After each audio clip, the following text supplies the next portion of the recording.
I wanted to start with, a lot of these panels, we kind of come at this from the musician's point of view and the music industry point of view, and everything leads to the music supervisor. But and in their world, there is so much coordination and collaboration for the projects that they're working on that they have to deal with. How do you get from the project that's been delivered to you to deciding where the music goes, and how do you start thinking about that and then start thinking about where you want to go to find the music? I'm going to give an example. Today, I'm working on the show. It's called Divorce. It's for HBO. It's a new comedy. And I tend to show up a lot at the post-production in the editing room because, if you're not there, the editors will go and dip into their iTunes libraries, and then you're really in trouble.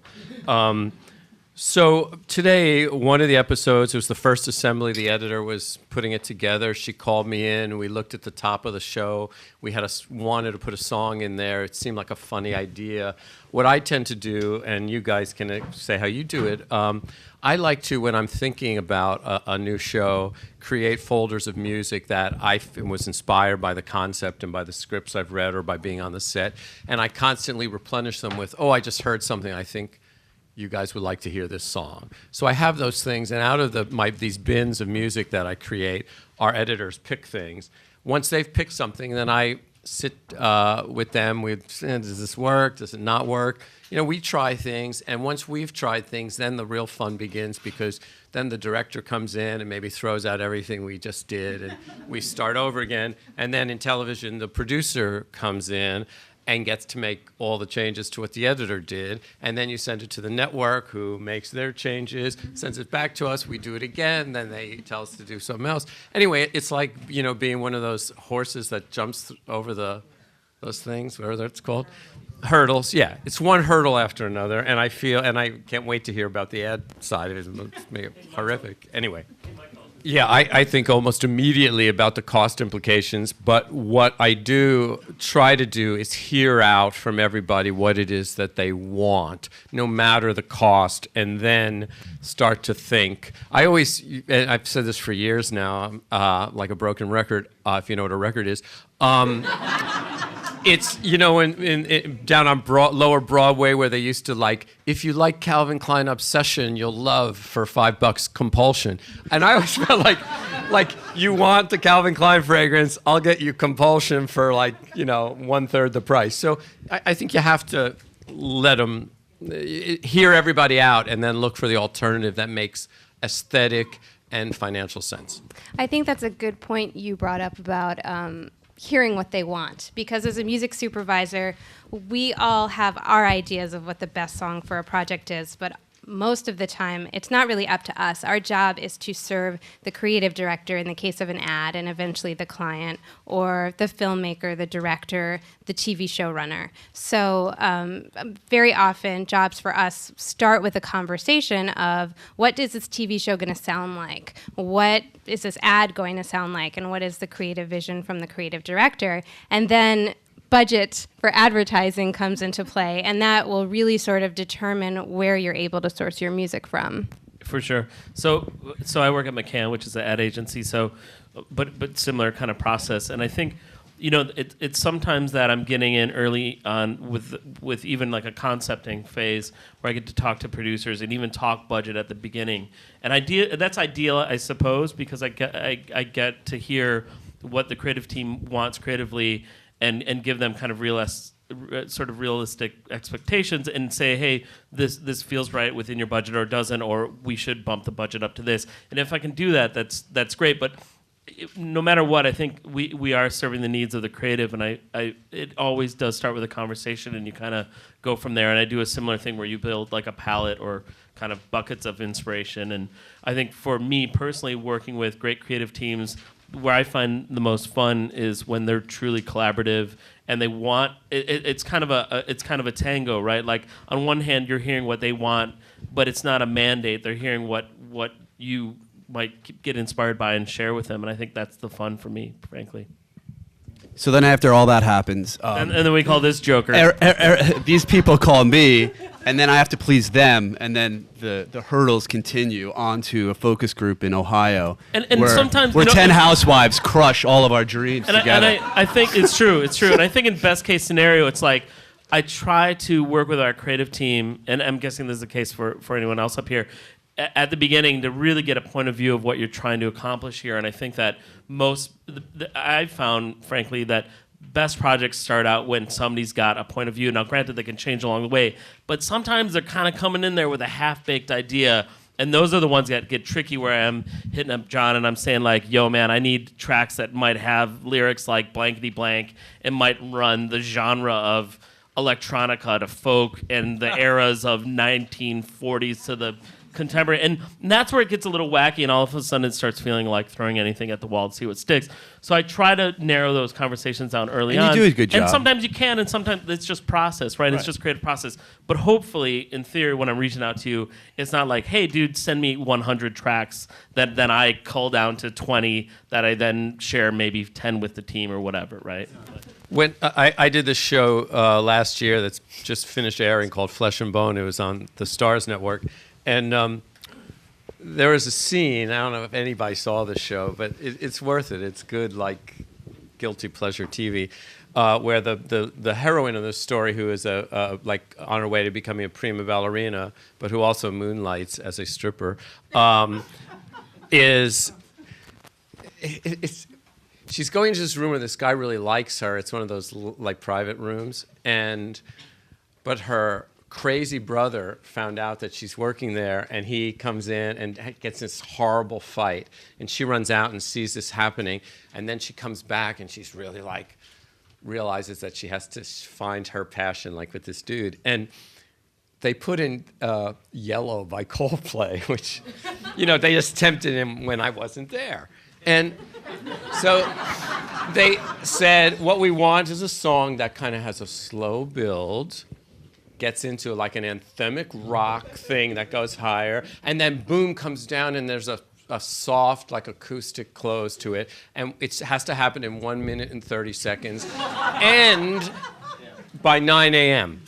And this is now like 6 p.m., and that's the moment where you guys, I'm sure too, like, that's it. I'm never going to find this. My career is finished, and I still have college tuitions to pay, And so what I did in this case was contacted a few people who I really trust who license music, one of whom I think has such superb taste that I told her very specifically what this was. And I got at like midnight, like all these tracks, I'm listening, and one of them like, if this is not it, I'm like, I shouldn't be doing this job. And then the next morning, sent them all in so that at 9 a.m. they had them, but I didn't, you never tip like, this is the one I like, because then someone else will say they hate it. And reverse psychology, man, right? Yeah, you don't want to do that. Honestly, not only, and I'm not saying because I selected the song, but in this case, it was so right, it became the promo music for the whole series, and this guy got like so many hits on like Spotify and everything, and made real money, because as you guys know, the promos are better than... What was the song? It was called Look Too Closely by this guy, Fink. Yeah. And man, it was great, and it worked completely. And, yeah. And he made some dough off it. And that's kind of like the magic that we get to play around with, right? Like, you're having that moment where you're sort of freaking out, but you came through and you got it. And that's a tough thing to beat. Like Coldplay, Yellow, with everyone's like instant, you get instant sort of, context of that and emotional junk. That's a hard one to replace for sure. And we get that all the time.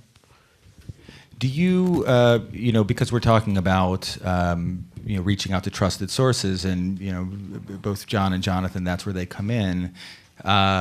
What is it, there are some basics though, and I do want to, I said we weren't going to get too into like licensing 101, but part of that trust, I know you're talking about trusting taste, but there are some basics that people need to have when they're sending you music and when they're sharing music with you. And this is for the people sharing, like John and Jonathan, as well as for the people receiving it. And I started off by talking about Kate as a as a music supervisor, and she has done and continues to do that. But she also spends the bulk of her time working with the creation of original compositions for advertising. So we're going to talk about that a bit as well. But for right now, I keep pointing to her as a music supervisor. But can you share some of the things that you need, like just some of the basics that you need as far as sharing music, things that you need to have together, like instrumentals and high-res files, and how important is that to you when you're receiving music? I mean, is it kind of a foregone conclusion when you're dealing with some of your trusted sources that they're going to have all of the, the basics together? Yeah, sure. So the real basics, if you're reaching out to a music supervisor yourself, or if one of my trusted sources is sending me music, I'm getting it on an FTP site. I'm not getting individual files emailed to me, no attachments to an email ever. I'm able to click to preview. I'm able to click to download music in bulk. And the songs themselves have some metadata embedded in them, so I can easily see where that song came from. So if I'm working on a search and I reach out to 5 or 6 different companies and they send me 20 or 30 songs each, I'm going to need to be able to look within that song and quickly remember what source I got it from. And sometimes you'll even get songs from 2 different sources. So it's just very good to have your information in there, so when the supervisor decides they like your song, they know how to find you to get it.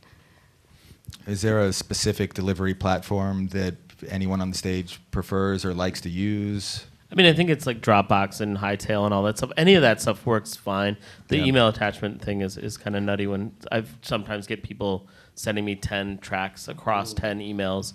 And I'm like, yo, man, just it's so cool. Well, I'll just tell that person, hey, sort this out.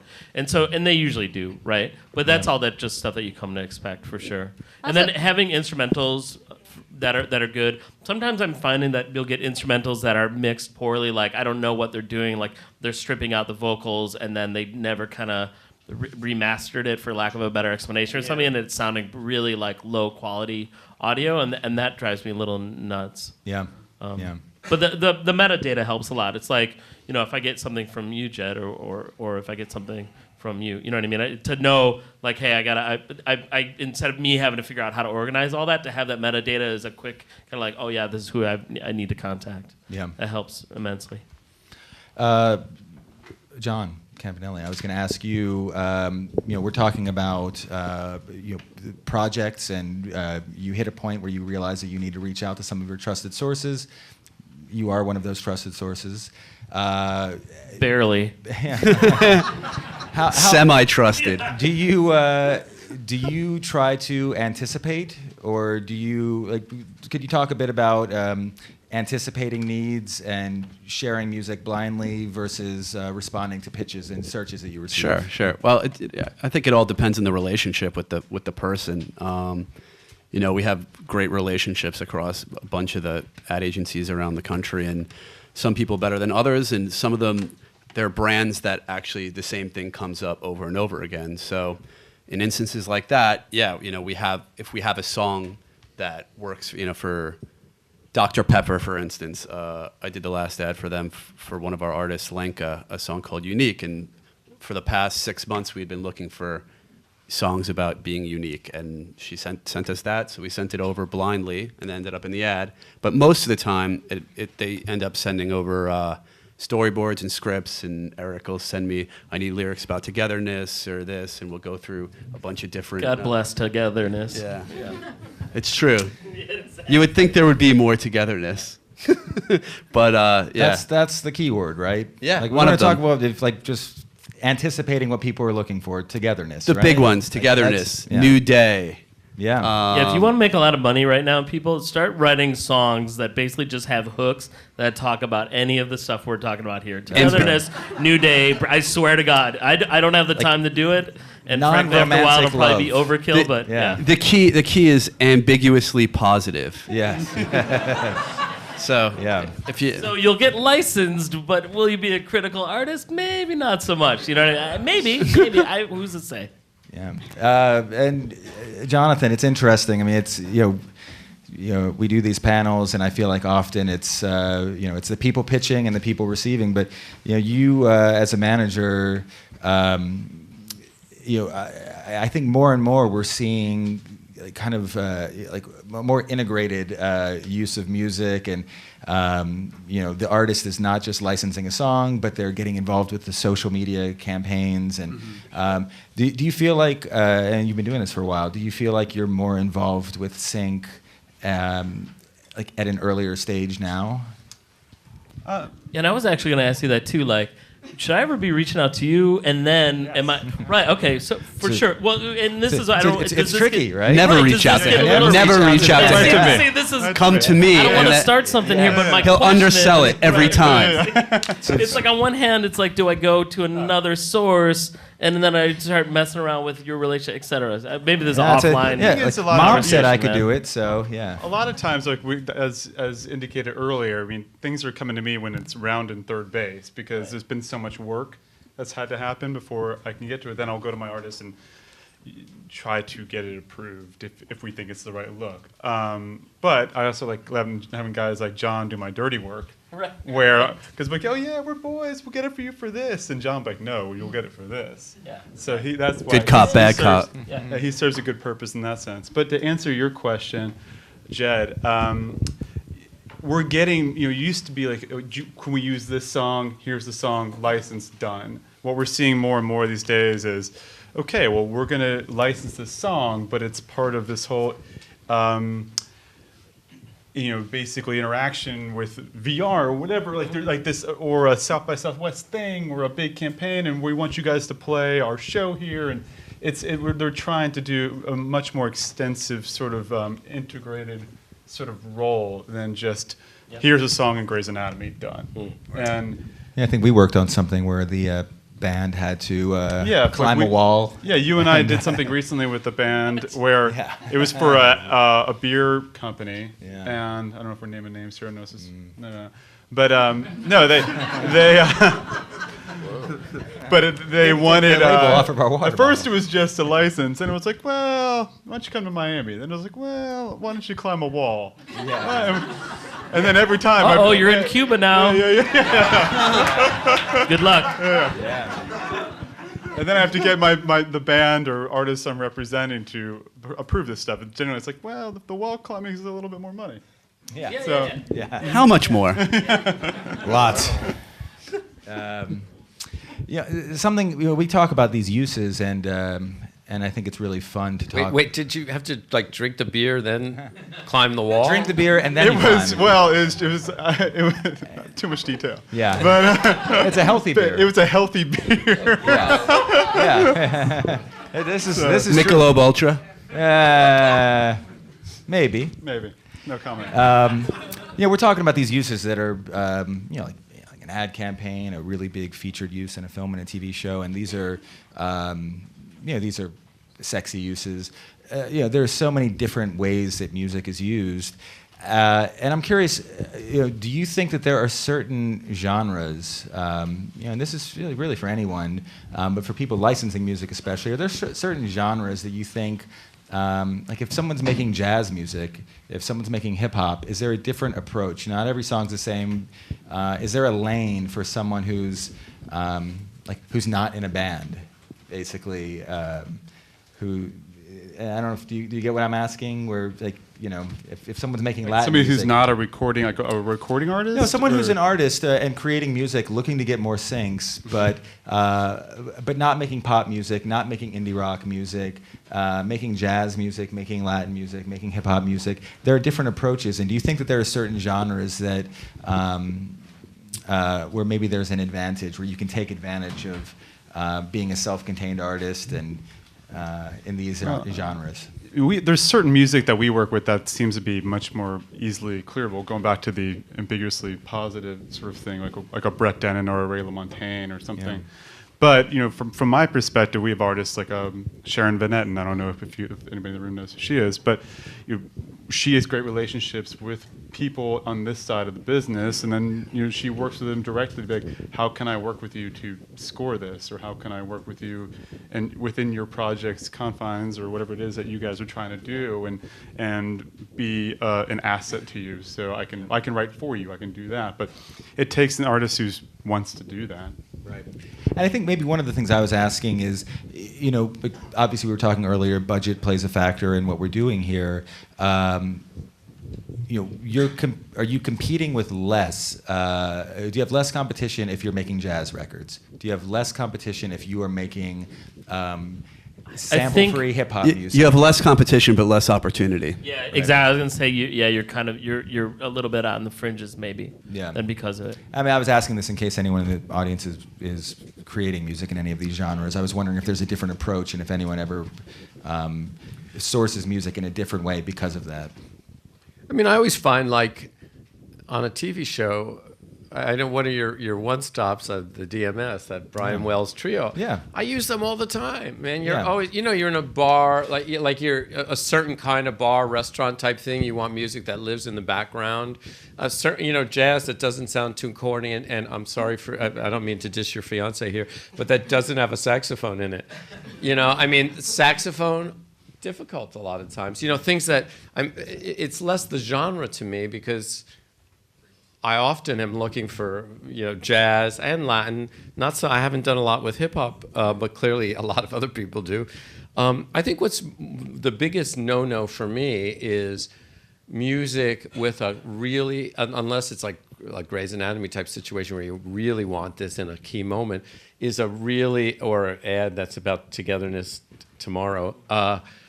It is a really articulated lyric about something very heartfelt where you can really hear the singer-songwriter. When I was doing Nurse Jackie, I would every other day get a song about the sadness of drug addiction, which wasn't what we wanted. We never wanted to reference what we were making a show about. We wanted to do something counterintuitive. And I've often found, music where you can really, like someone strumming a guitar, it's really hard because it takes over. So, that's where other things that have a little bit more atmosphere to them play better. Yeah. How about, because it's really popular right now, cover recordings?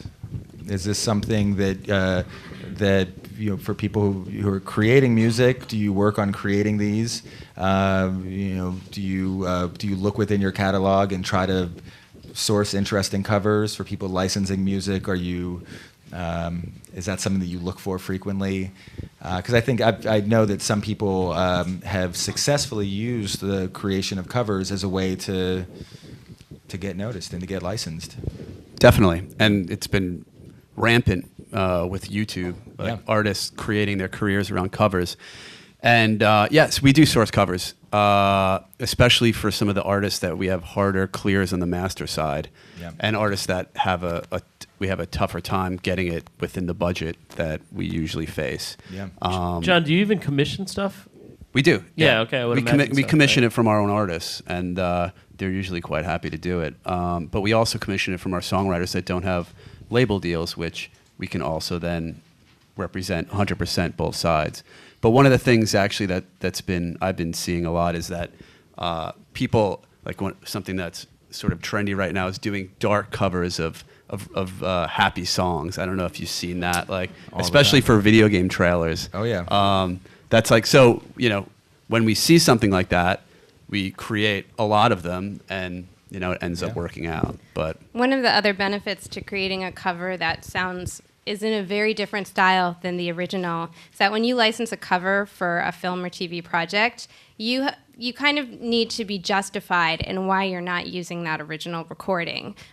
Because that original recording is going to be the more popular recording, it's going to be more expensive. So a company can't be like, make us a cover that sounds just like the original. And that's why it's very much to an artist's benefit to think about very interesting, unique ways of interpreting a song if they want to cover it. Plus, it's way easier to get the songwriter to approve the use when it's a different take on their song. They actually like that a lot more than we have to go to them for that as well.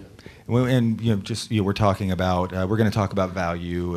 What are these uses worth and what do they cost in a little bit. But to be clear, when you're talking about a hit song, the publishing and the master recording typically are going to cost the same thing. And when you're talking about a cover recording, often that's one of the reasons, I think that's one of the reasons this practice got so popular, is that you can find really interesting new versions of these songs, and a lot of times the artist who created it is willing to take significantly less in the publishing to do it. So it's for the master recording, and so everyone treats it as a win-win. Yep. I just want to say I love dark covers. Yeah. I make instead of sending a Christmas card or a holiday card or a Hanukkah card, I make a mix CD and I call it Winter Mix, and I always send it out after Christmas, and it's always full of dark, sad songs, which I think are perfect for the season after Christmas. And have you guys heard this guy? He's from Norway or something. Who's probably even sadder now because of the oil price dropping. His name is J.J. Johansson. And he did a version of Jamie XX's Loud Places. It's so beautiful. And then I found this Japanese woman who did this Nick Drake song. It's even one right after the other. I had 4 sad covers in a row. You can't go wrong with this. Like in life. Put me on your mailing list, man. And I didn't get that. A Spanish girl doing Just Like Honey, as if it were this beautiful sad Phil Spector thing. I got it in my bag.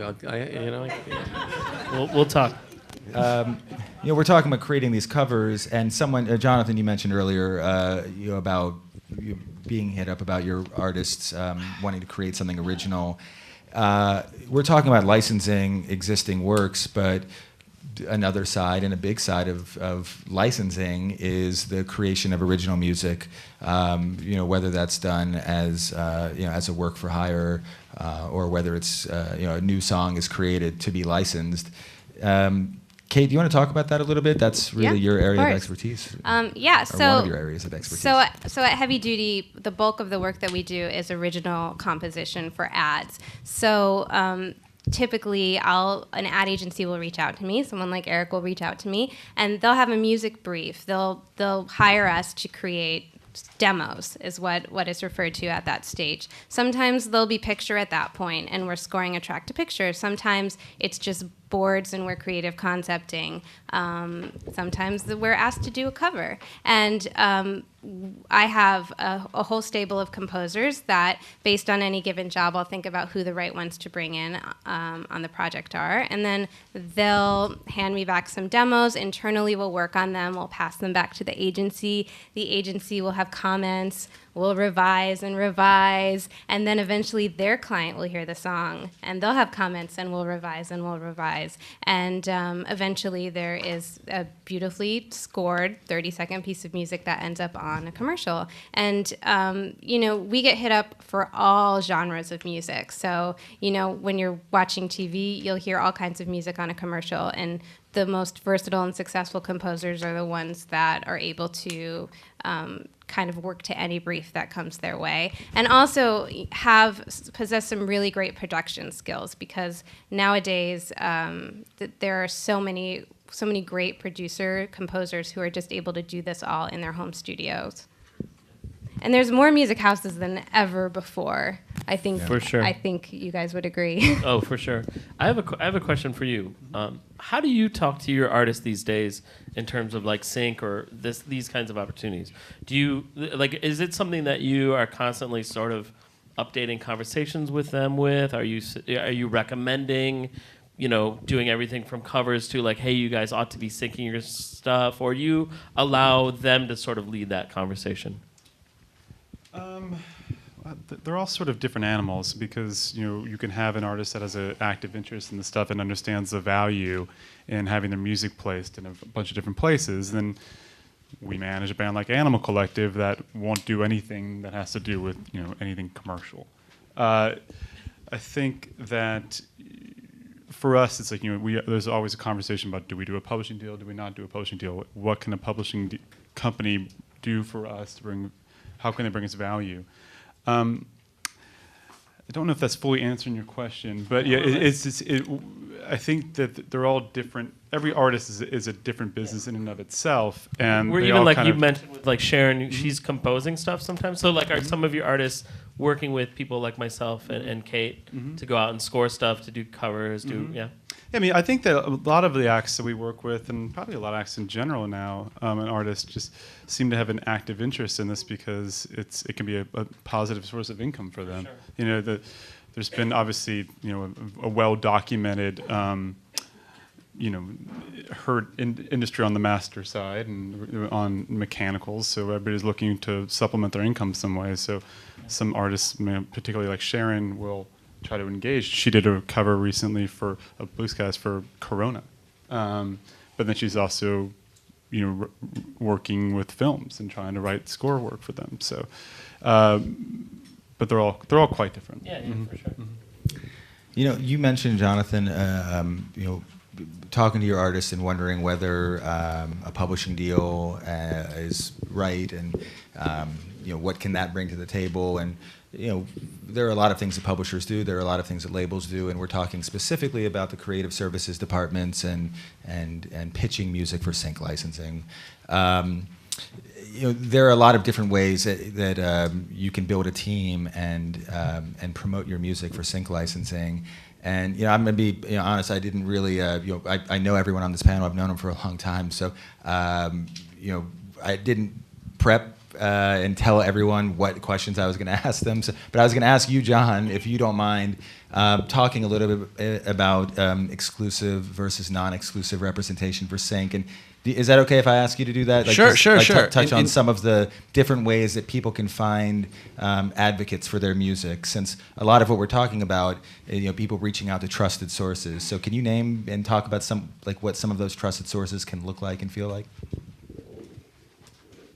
In terms of advertising, or I think in terms of a musician looking for someone to promote their music for sync licensing. Okay, sure. Yeah. So I work on the publishing side, so obviously we represent the copyright. We have an A&R department that goes out and looks for songwriters to sign that they think will either do well on their own or be able to partner with an artist to actually create a hit song. So that's the A&R department part of the publishing wing, and then we're actually involved in both the signing process, and then once they sign an artist, we represent them on all avenues of sync. The LA team is TV and film, and we have a team of 8 people here in New York doing advertising. So, do you want? Well, yeah, I think I just, I also want to, for someone who is maybe someone in the audience who's looking About getting signed? Not about getting signed. There are a lot of different ways. You have to be clear with me, man. To be clear. Yeah, outside of getting a publishing deal necessarily, Right. there are other companies out there. Oh, okay, Yeah, like third-party companies. Third-party pitch Okay, companies. yeah. Yeah. So there are third-party companies out there, like Zinc is one of them, Bank Robber. They represent more on the indie label side, and so if you can actually pitch your music to them, and if they think that they can represent your music and get success in the sync world, they'll represent you and take a cut of it. So that's another way other than getting a publishing deal or a master deal.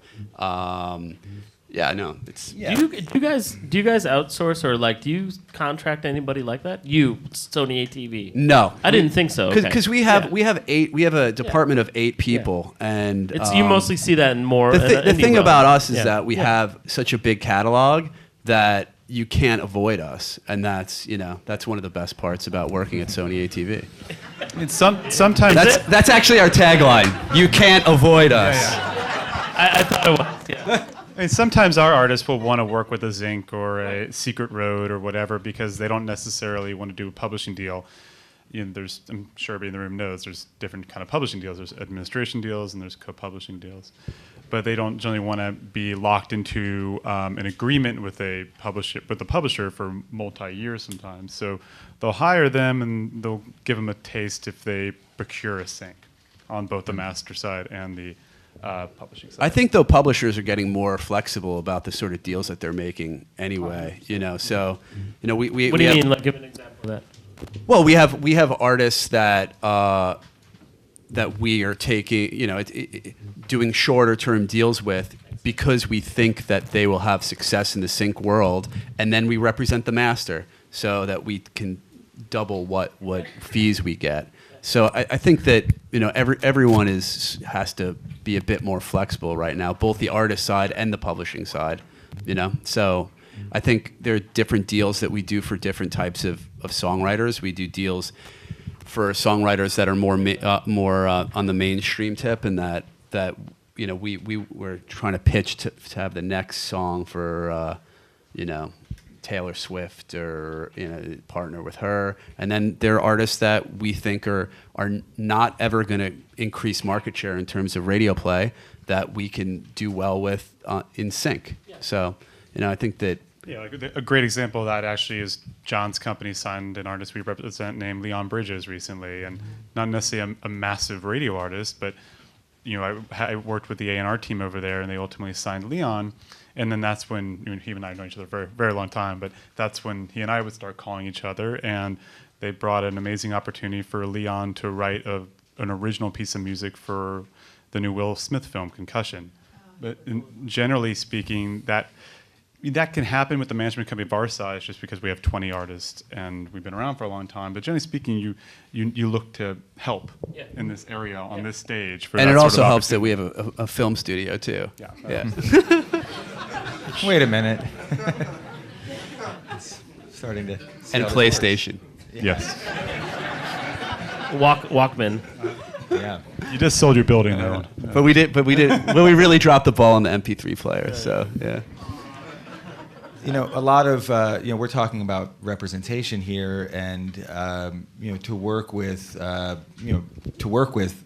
John and a lot of and me, we're talking about exclusive representation, but there are non-exclusive companies out there that represent artists who are looking for sync opportunities.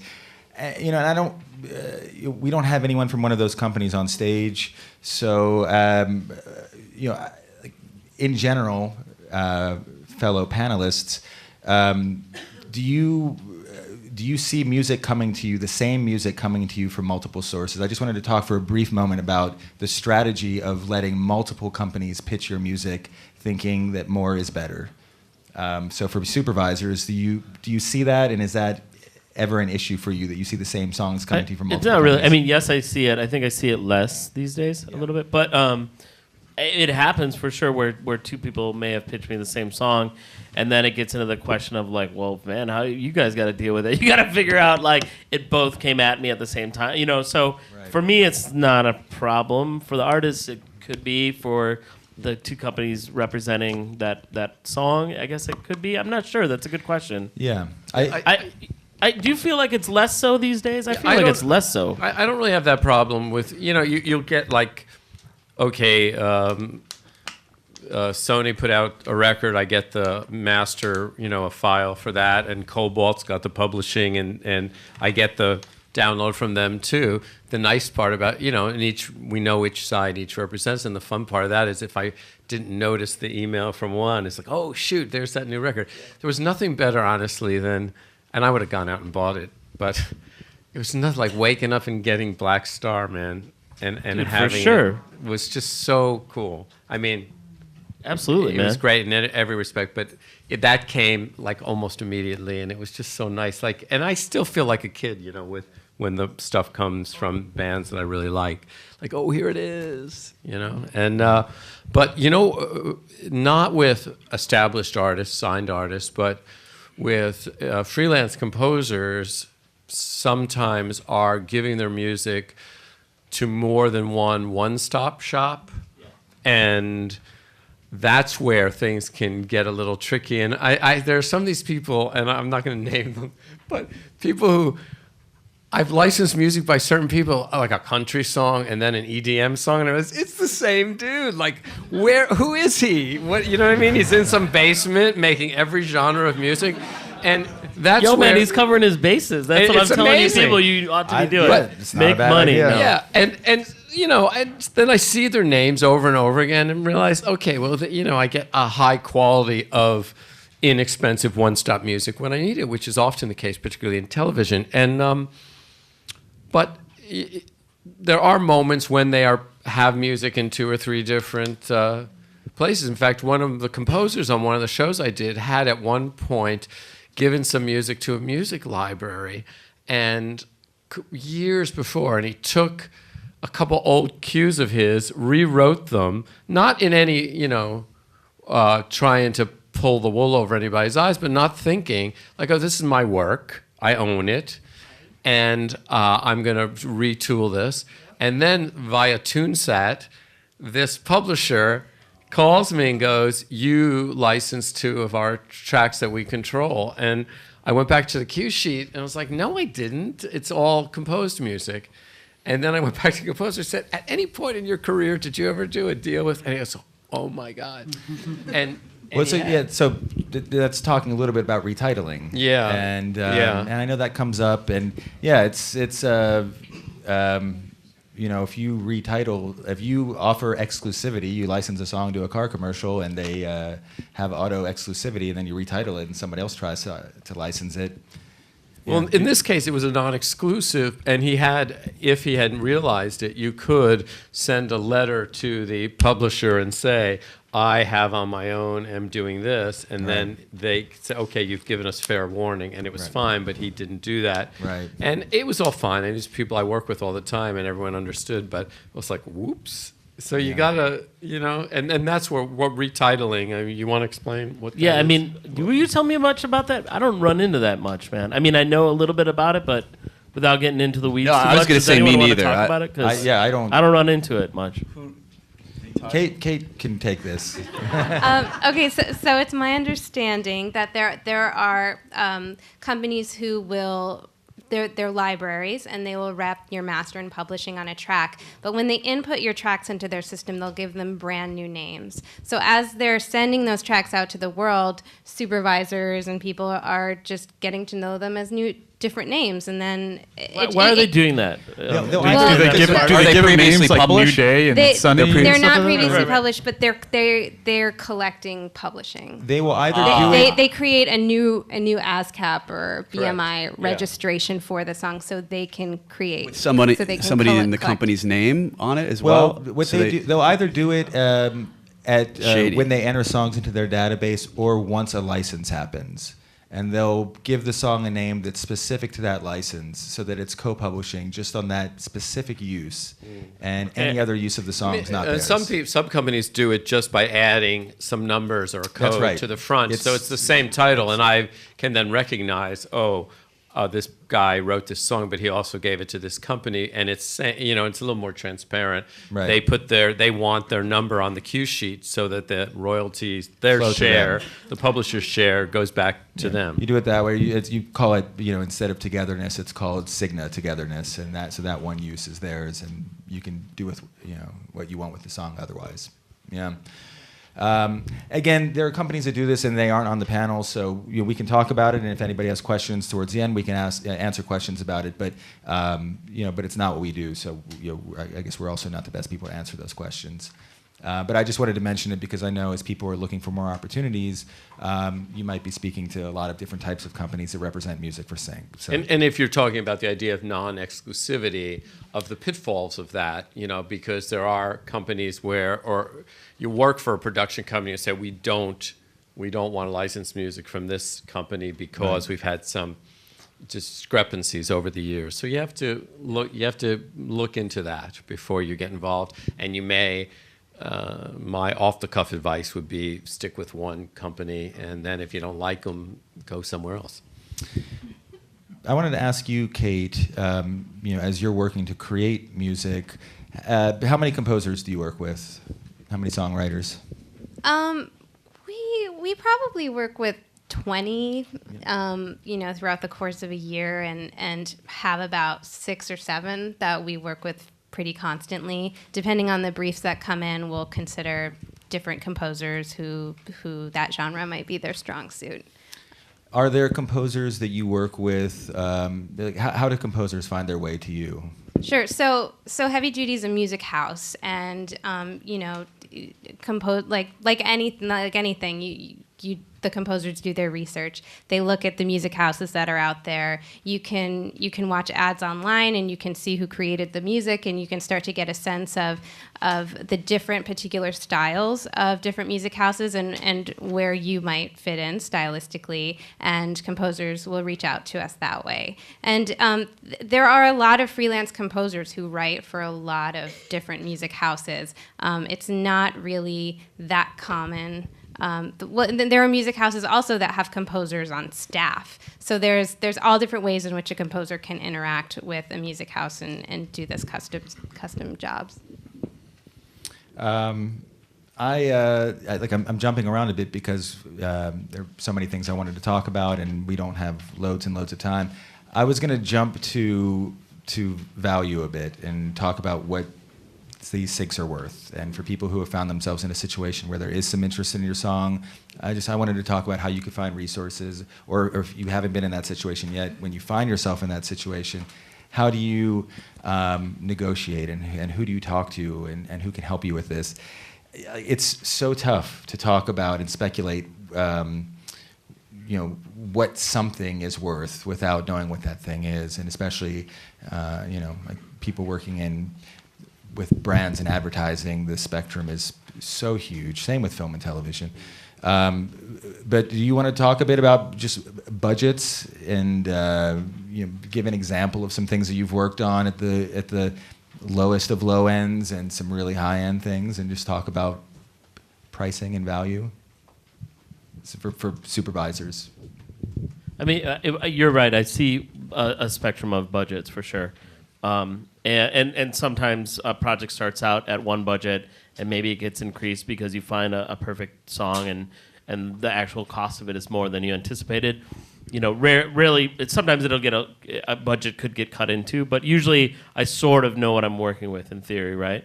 And it ranges from, a couple $100 for a really limited sync on a Vine post or something to a huge, TV commercial that's going to run on the Super Bowl. So yeah, without knowing a specific song, it's kind of hard to talk about the value. But I think what I can say is, having done this for 16 years, I have a sense of what something might cost roughly for the client it's going to be for the project, where it's going to live, meaning the media, the territory, the term. And then who I'm working with from the artist standpoint, from the publisher, the master, the whole thing. And you kind of go from there. And some of it's like new territory. Like I was talking to you guys earlier today, I'm working on a project right now. It's virtual reality. A song is going to live in a virtual reality content piece. I haven't done any of that yet. I have a feeling I'm going to be doing a ton of that. And right now it's an indie track that's in there. And we're kind of making up as we go a little bit. And I'm working with, and when I say we, I even mean I'm trying to have a conversation with the rights holders to say like, hey, this is new uncharted territory. Have you guys done anything like this? No? All right, well, here's what my real budget is, and let's try to work it out from here. I think the other thing for me, and I'd be curious, I'm guessing most of you try to deal in this way, but I approach everything in a very transparent sense as best as possible. One, because I'm short on time, frankly, and two, I think more importantly, I've got great relationships, and so if I'm calling John or you, Jed, it's like, hey, this is what I've got, here's what I was thinking, I pulled this from you or you gave this to me, this is really what I've got to work with, can we hash this out or not? If not, no sweat, I got to move on to something else. So I try to be, in my own personal approach, very transparent, because I just don't have time to kind of go back and forth on baloney. And I also feel like that's a little bit of an old school thing. I'm not saying there's not times that wouldn't work and wouldn't be good or whatever, but a lot of times it's like, here's the reality of what I've got to work with, and my timelines are so tight that I don't have time to kind of dink around and wait to play games, right? Yeah. So that kind of plays into that value thing a little bit. Yeah.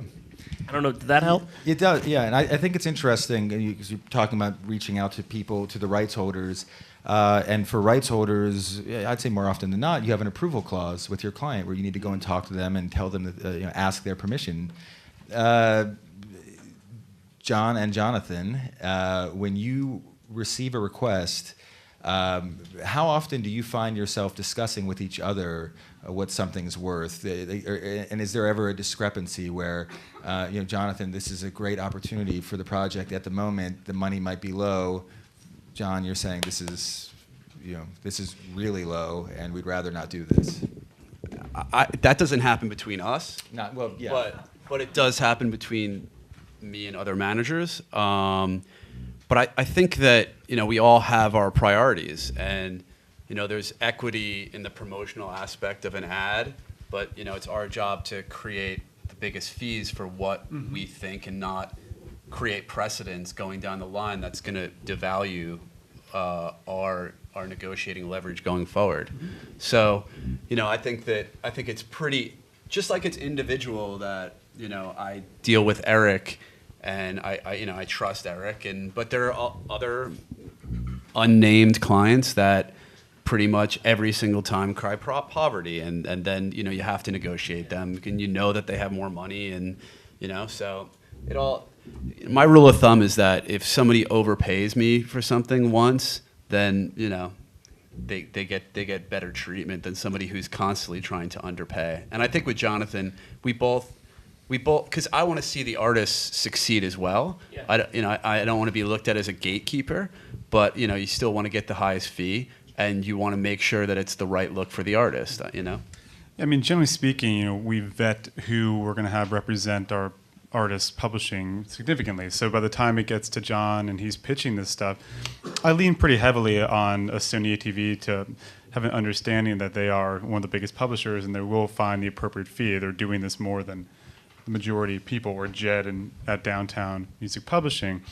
Then it just comes back to if the artist finds that fee to be valuable for that song. That song might mean something significant to the artist, and they just don't want it in a TV commercial. But the 9 other tracks on the records are totally acceptable, and those are the conversations I have to have a lot. I think if there's artists in the room, it's just important to be aware of who's representing your stuff, because a lot of times I see artists at a young age that we're considering representing who might have a third party that's not a reputable publisher or somebody, all the people on this floor, but then who represent have a third party representing their music, and then they'll find them a sync opportunity. Say they'll be like, okay, here's this sync opportunity in this TV show, and it's $20,000. And for a starving young artist, that can seem like a significant amount of money. It's definitely not an insignificant amount of money. But what I've seen over the years on some rare occasions is people put paperwork in front of these artists because it's an exciting thing, and they're like, well, look, if you do this and we get a license fee of X, that actually triggers a co-ownership of the copyright.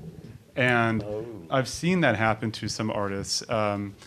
And because of the promise of the unknown of what that sync can lead to, we all know, like, certain syncs have led to massive, have built a career. I can't think of the top of my head, but I'm sure we can all name a few. But more often than not, in a vacuum, they're nice opportunities that kind of push you down the road, but they're not necessarily going to be life-changing. So you better make sure if you're going to sign away that your copyright or co-ownership of it, it better be life-changing money, or be working with somebody who's going to provide more opportunity in the future.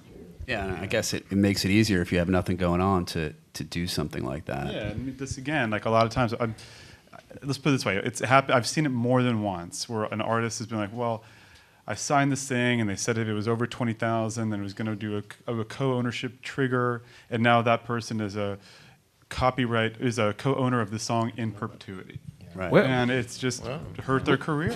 Has that happened regularly for you? I said it's happened more than once that I've seen. That's interesting, man. It's definitely shady business, and it's something I obviously explained to the artist after the fact. This is a new one on me, but that's me too. shocking.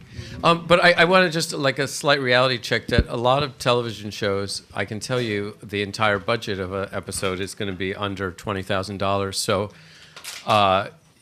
there is going to be a lot of opportunity for music at a much, much, much, much, much lower price point. And that isn't that because that music isn't valued in any way, but rather we're dealing with the realities of our budgets for different projects. And from one, I've worked with a variety of mostly cable channels as well as networks. And, everybody has their different way that they approach it. And that is an area where I think for a lesser known or an independent artist, and many times from one of the third-party licensing companies that were mentioned here, that there is the chance for you to get an opportunity. And my pitch, because I spent a lot of time working on the label side back in the 20th century when, it was anathema to do an ad. And I've got to tell you, just as a life story, because, everything, as we know, you live long enough, everything changes. In 94, something like that, someone from Y&R asked me to come to a meeting, and I had been working at Warner's at that point as an A&R guy, and I didn't know why they wanted to meet me, and it was like a to talk about various artists and what their temperature would be towards being in an ad. And it was right at that moment that Neil Young had put out this Notes for You, that really anti-commercial thing. And I remember saying to the gentleman at Y&R, like, man, I don't know anybody who would do an ad. And I realized it was sort of like a job interview. And I'm like, no way. And then like 3 or 4 years later, you know, and I'm kind of out on my ass along with everybody else, you know, restarting my career, which I was, you know, lucky enough to do. But I was like, shit, you know, this whole thing has changed. And but what I'm roundabout I want to get at is what I often say to artists is, knowing it from both sides, is sometimes when there isn't a lot of money involved and you're working with reputable people, the great thing is to say, okay, I made a couple grand off of this thing, but on your social media page or your bio or whatever, I have my song in this show, I have my song in that show. I can tell you, just like any other, like a critic reading about something, oh, wow, they were in these shows. I mean, it's meaningful in other ways. It's a leg up. And you've, in theory, just opened up a relationship, right? Like that band with that music supervisor. So like Matt and Kim, actually, it was a big sync, I think, in many ways that I had for them, placed for them, was years ago when I first started Y&R for a Bacardi ad, they licensed Daylight. And I also, going back to this too, it's like, I think for me, I feel like I'm the inside guy at the agency, right? Like in the end, I've got my clients and my creative teams, and I serve their needs, but I also love music. Like that's why I do what I do, and I feel super lucky to do it. And so I kind of feel like the inside guy who's a little bit Robin Hood. I mean, I'm not going to Robin Hood too much, but I'm kind of going to look out for music because I believe in the art of it, right? And I believe in the people making it. And so years ago, you know, like with Matt and Kim, we got them paid a nice fee at the time, and years later I saw them and they're always like, thank you, and I'm like, don't even sweat it, man. And they've gone on to license many times over and have done quite well for themselves in that realm.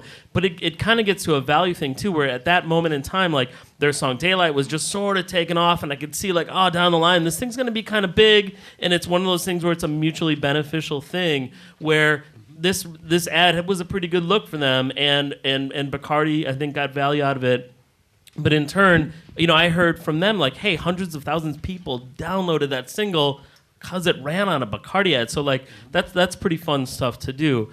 And I think that's where it's finding that, it's triangulating that spot of value. You know what I mean? It's opportunity, and you got to see it's a conversation, right? So you have that conversation, you figure out like, yo, is this a good fit or not? And let's see if it can be. And it's weird because it also, you know, that's the perfect scenario of having it happen in the beginning of a career. Yeah. But, you know, it can also happen later in a career. Recently, I did a Geico ad for The Final Countdown by Europe. Yeah, for sure. And Oh my God, and it's perfect, man, right? Well, the thing is, they had a smaller budget than we usually would license for Europe. They wanted them in the spot, and I convinced them because they were going on tour. I was like, listen, you know, this is going to be, you know, Kenny Rogers, his downloads went through the roof when he did a Geico ad. And they eventually agreed to it, and the song went to #1, like on Billboard's digital hard rock chart. And they're having this big resurgence now through this ad. So, you know, it's And I got to say, like, in that moment too, like if I was the guy dealing with you, I'd be like, yo, man, I'm glad you're my inside guy at the publisher trying to have that conversation with the band, because I would already be thinking like, you guys ought to do this. And sometimes I run into people that are like, don't get it or whatever. So it's nice to It's have a fine that. line though, Yeah. too, because you have to sort of navigate their personalities, because, you know, when you see that ad on a storyboard, it sort of looks like they're making fun of the band. Totally. But Or it you looks know, flat and corny or whatever. They're and so definitely not. It's a little bit of they're- like no. it's a little bit of a leap of they're faith. not making fun of the band at all. Because of the budget, did you first try to get them to use a different Europe song? No, because it was written into the spot. Just kidding. We also Jed, you're represent the catalog of Asia. Do you guys like Asia? Heat of the moment, yeah.